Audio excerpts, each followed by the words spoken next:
अजीतदादा पवार पे जो 70,000 करोड़ के सिंचन घोटाले का आरोप किया गया और उसके बाद वो बीजेपी को उन्होंने ज्वाइन कर लिया, लगता है उन पे जानबूझकर सारा कुछ किया गया था? इसका जवाब बीजेपी को देना पड़ेगा। आरोप भी बीजेपी ने किया, तो बीजेपी से ही आपको पूछना पड़ेगा कि सच क्या है, झूठ क्या है, क्योंकि बीजेपी की क्रेडिबिलिटी का सवाल है।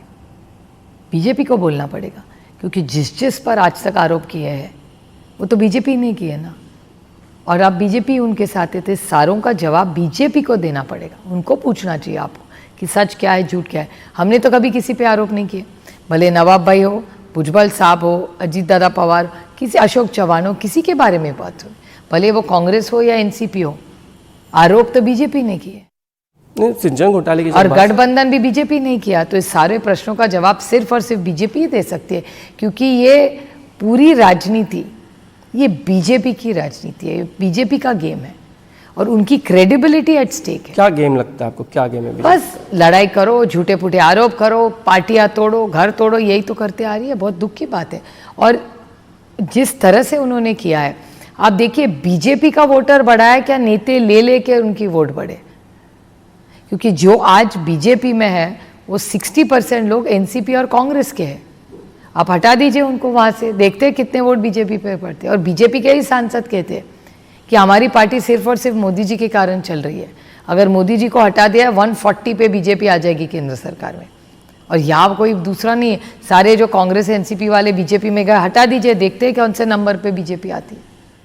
क्या हमें टारगेट पॉलिटिक्स बीजेपी कर रही कि टारगेट करो, भ्रष्टाचार के मुद्दे निकालो, ईडी सीबीआई लगाओ और अपने पार्टी का वॉल्यूम बढ़ाते जाओ और सत्ता में किसी तरह से आना, ये पूरी टैक्टिक्स? बिल्कुल बिल्कुल, यू आर एब्सोल्युटली राइट, सही है बात आपकी। लेकिन अगर ये है तो जब 70,000 करोड़ का आरोप जब अजीतदादा पे हो रहा था, ऑफकोर्स वो सरकार में थे, उस वक्त आप सब सरकार में थे, उस वक्त आप लोग डिफेंड कर रहे थे दादा को कि ऐसा कुछ नहीं हुआ है। अब भी आप वही मानती हैं कि नहीं हुआ ऐसा कुछ?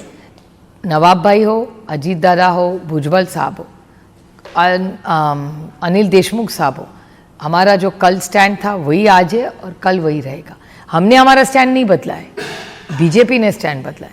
भले वो अजीत दादा हो, भुजबल साहब हो, अनिल देशमुख हो, नवाब भाई हो, हमने कब स्टैंड बदला है?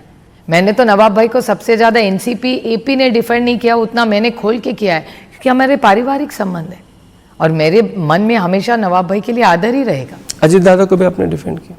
मैंने सबको डिफेंड किया है, किसी को नहीं किया है। मैंने तो आरोप एक पे भी नहीं लगाया। अजीत दादा पे खुल के नहीं बोल रही हैं? नहीं, मैंने आरोप ही नहीं किया उन पे ऊपर आज तक कभी। नहीं, आरोप का सवाल नहीं, जब भी आरोप बीजेपी कर रही थी, उन्हें कॉर्नर कर रही थी शुरू से ही, क्योंकि उस वक्त तो व्हाइट पेपर निकालने से लेकर हर चीज़ें चल रही थी कि महाराष्ट्र में 0.2 इस तरह की बात चली, जो सिंचन बढ़ा, इस तरह की बात हो रही, सिंचन देवेंद्र जी कह रहे थे, ये देवेंद्र जी के आरोप थे और देवेंद्र जी को ही जवाब देना पड़ेगा। आपने देवेंद्र जी को पूछना है कि आरोप आपने सब पे, हमारे सब नेताओं पे किए। अनिल देशमुख जी को जेल में डाल दिया, क्या पाया उसके बाद?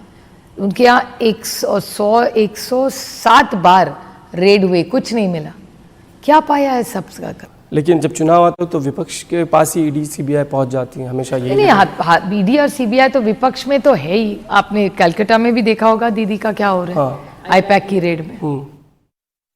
वहाँ तो बिल्कुल दमखम से उधर बहुत लड़ाई चल रही है वहाँ, क्योंकि आईपैक पे जो रेड हुई है, जिस तरह वहाँ सब इश्यूज थे, फाइलें थी उनके पूरी इलेक्शन की, ममता दीदी की, जिस तरह से वो लेके गया वो गलत है। वो उनका प्राइवेट पर्सनल डेटा है, ये संविधान के खिलाफ है। अगर मेरा पर्सनल डेटा है, संविधान मुझे प्राइवेसी का अधिकार देता है, हर नागरिक को है, उसको आप उछाले ऐसे और ईडी और सीबीआई के लोग चले जाए लेके, कैसे ऐसे होगा? ये गलत है। कोई भी करे तो गलत है, हम भी करे तो गलत है, और जो हो रहा है कलकत्ता में तो हम तो ऐसा करेंगे ही नहीं कभी, लेकिन जो कलकत्ता में हो रहा है वो अन्याय है दीदी पे। लेकिन जो भ्रष्टाचार की बात चलती है, हाल ही में मुख्यमंत्री का एक जब बयान था, वो कहते हैं कि मैंने अब तक अपना संयम छोड़ा नहीं है, क्योंकि वो कहते हैं कि जो अलायंस पार्टनर है उन पर मैं कोई टीका टिप्पणी नहीं करूंगा, कोई मैं उन पर अटैक नहीं करूंगा, वरना मैं अगर अटैक करता हूं तो सबको मालूम है किस तरह के तथ्य रखता हूं फिर मैं। तो कहीं ना कहीं अजीतदादा पवार को ही वो साफ साफ चुनौती दे रहे हैं। हम उन तथ्य के इंतजार में, अगर इस देश में आप पूरा जो शब्द उन्होंने दिया है वोटर्स को, वो अगर मानना होगा तो उनको तथ्य रखने क्या है उसमें तथ्य रखने में किसने रोका है उनको?